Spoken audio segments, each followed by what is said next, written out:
За хоёр суудлын тээврийн хэрэгсэл мөрөгдсөн улмаас бол за тухайн явган хүний замаарч очиж байсан.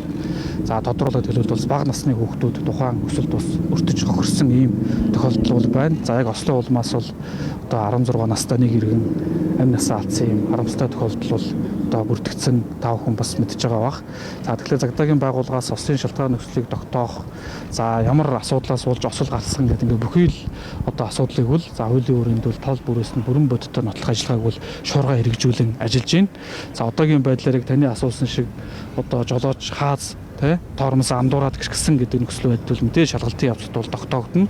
Тэгэхээр эн чинь шалгалт өөрөө одоо хуулийн дагуу за босод одоо хүний эрх хэрэгчлөө халдахгүй за хууль заасан үндэс чумын дагуу явагддаг учраас дээрх мэдээлэл бол мөрдөн шалгах ажиллагааны явцад бол одоо ойлгомжтой болох байхаа. За Загдагийн байгууллагаас бол одоо тухайн Осло улмаас одоо хохирлж ирсэн иргэдэд за яг шинжээчийн дүгнэлтийг одоо шинжилгээ хийх эрх бүхий байгууллагаар бол гаргуулдаг. Энэ бол одоо өнөөдрийн төвшөнд бол хараахан гараагүй байна. За мэдээж тодорхой хуулийн хугацаатай тэр хүрээндээ ингээ гарах энэ арга хэмжээг бол зохион байгуулж байна.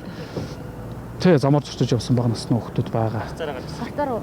За тухайн асуудлыг үлээх шалгалтын явцад бол тогтоогдсон. За өчигдөр ч гэсэн бас хэвлэл мэдээллийн байгууллагаас яг Ослын газар очсон шууд мэдээлэл байдлаар бас хүргэж байгаа тохиолдол бас харагдчихсэн. Тэгэхээр яг тэн дээр бас нөхцөл байдал тодорхой харагдаж байгаа баха. Одоо энэ